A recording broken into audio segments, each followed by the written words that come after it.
Amo nang gimix sa kuan, asukal. O sa kanang ungol nga lubi. Para ready na ni siya itakam sa abuhan. Kuan niya pito ka po.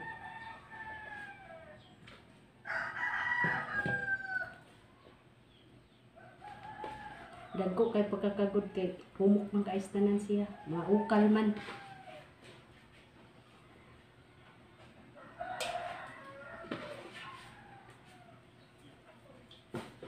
Kanila yung hidlaw tao ka ng puti na lang hindi. Kapoy-kapoy yun, hindi na ito tunawas. Sago na ito pag-ayo para bang iyahang asukol lang ang lubi. Masagol din siya. Ilunod na rin ako guys. Pito. Tirmirong sunad. May radayang lutuanan kipito ra mas tujuhan tayo di usaw ni siya paghimo. Easy ra man ni siya gud. Sagdili kayo ta master ani pagluto og kanang puto nga balanghoy pero easy ra kayo.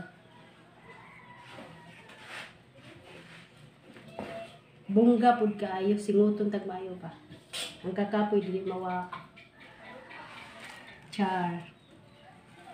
Bahalag panington ta nga magtrabaho ta. Panington po ta idikahon. Bitaw. Ana on ra gud siya gud. Siguraduon jud nato nga dili siya hilaw.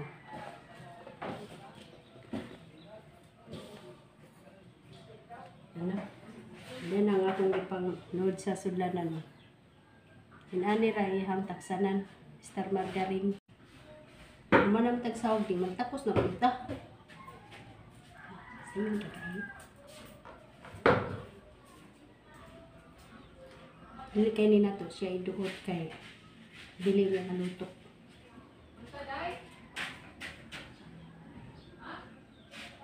Hapaw-hapaw lang ni. Budget niya, budget. Dako kay gamit ang basiyo sa Star Margarine no. Kay mao medyo niya taksanan sa ato ang puto balanghoy. Ganahan kaayo mo palit og Star Margarine. Ipusa ninyo ang sudlanan kay gamit kayo na. Kay di ana may naluto. So ato na ning tilawan. Maglami ba? Dara. Parisan din aning kape. Lami kayo kay insakto siya sa lubi, insakto po siya sa asukal. Ngayon itamison. Muni bugat og busog pag gisnak ka. Dugay ka gutomon. Ano guys? Kaduhang haon.